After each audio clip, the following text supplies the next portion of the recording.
gën a neexati ci biir waxtaan bi ci ñëw Ismaïla dafa am lu waral coow démb moom Cheikh Bara Ndiaye mu def sortie ci page am ba mu mënee ne texte boobu noonu Ismaïla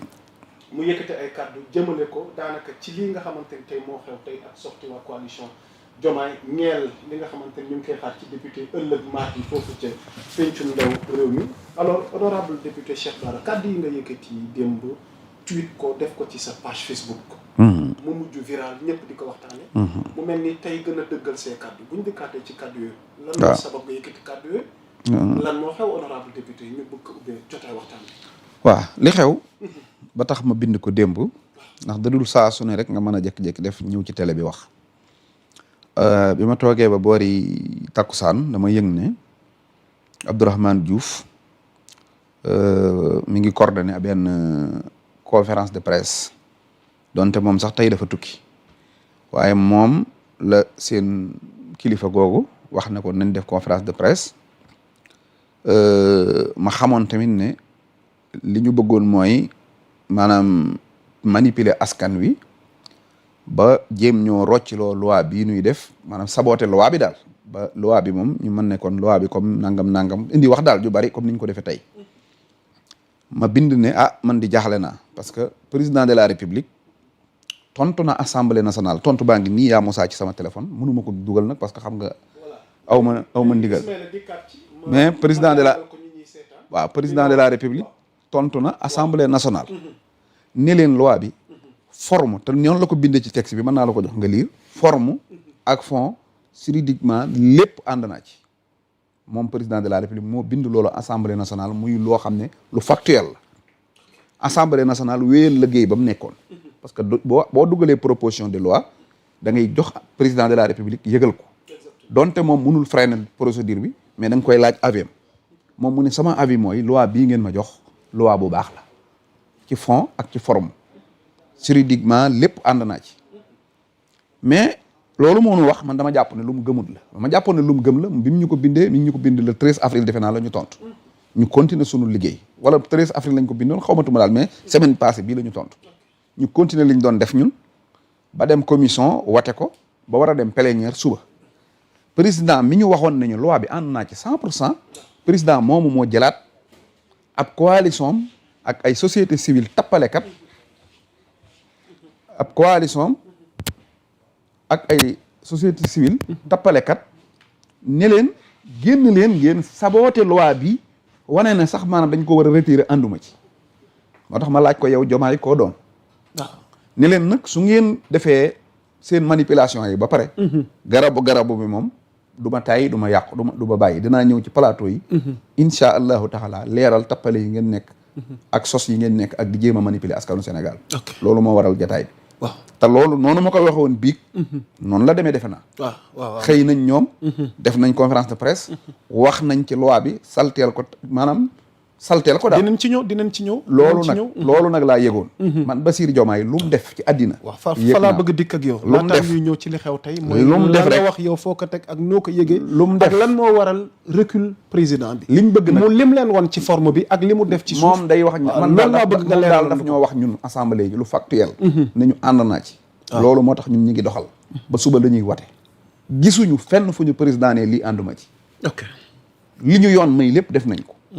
moom bu jëlaatee ay nit ñoo xam ne tekki wuñu dara suba ba ngoon ñu dajaloo ci ay conférence de presse ay ruq naan non dañuy retirer loi beeg dañ koy defar ñun loolu concerné wul assemblée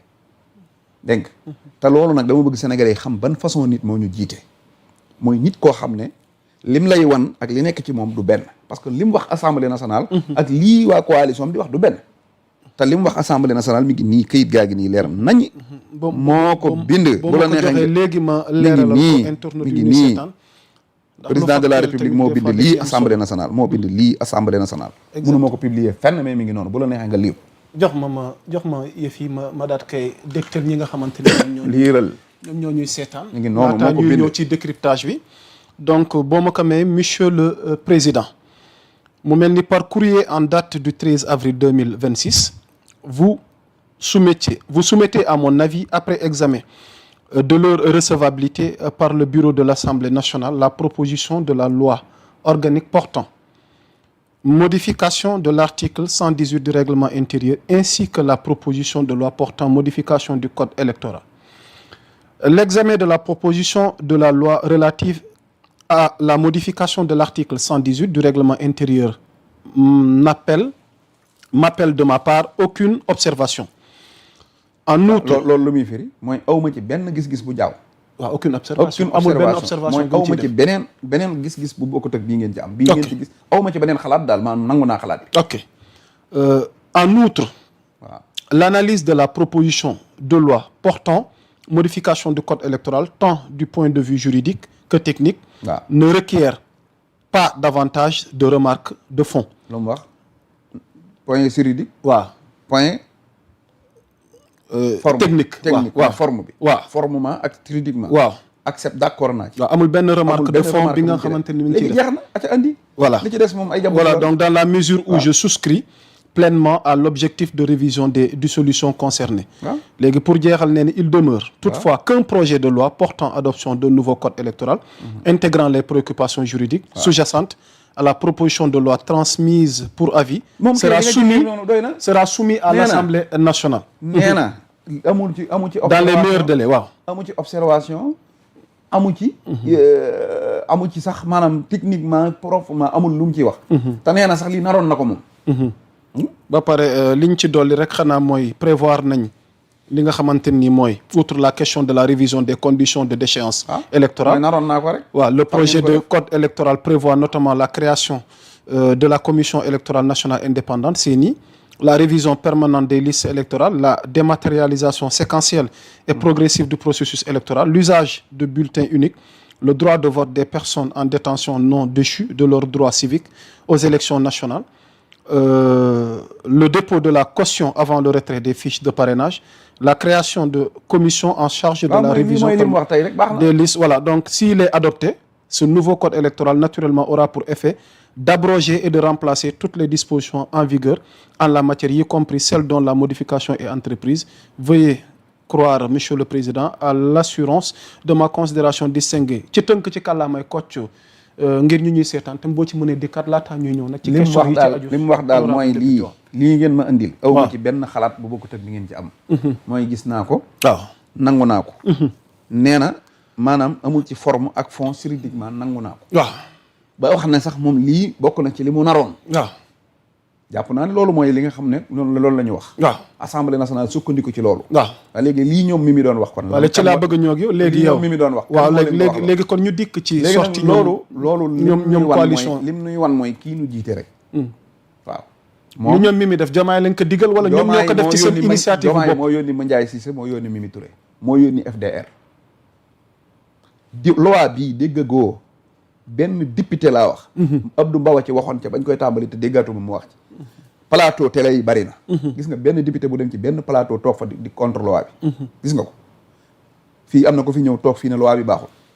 gis nga benn député bu def ci page Facebook am ne loi bi baaxul gis nga ko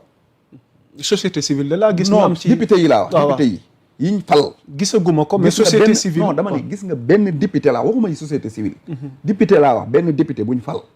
mu nekk assemblée nationale dégg nga gisaguma mu toog ci plateau télé ne loi bi baaxul gisaguma ko gis nga benn député bu bind ci page Facebook am ne loi bi baaxul gis nga ko gisaguma ko honorable député amul benn député bu ko contre léegi tappalekat yii ñi nga xam ne maanaam musu xamuñu amuñu meeting sax musuñ koo def faluwuñ kenn falu leen kenn yónniwu leen ñoom ñi toog seen taatu garab yi di naan ataaya di taxawaalu naan ñun léegi bu leen liggéey seen liggéey yéen ñun député yi ñun ñu tàmbale ci Mimi Touré mi nga xamante ne tey moo jiite coalition Diomaye laataa ñu ñëw ci Mandiaye Cissé ak société civile maire Sen Sala voilà Mimi Touré te sorti décryptage bi wax maire Sen Sala rek baax na Sen Sala da nga ko wutal tur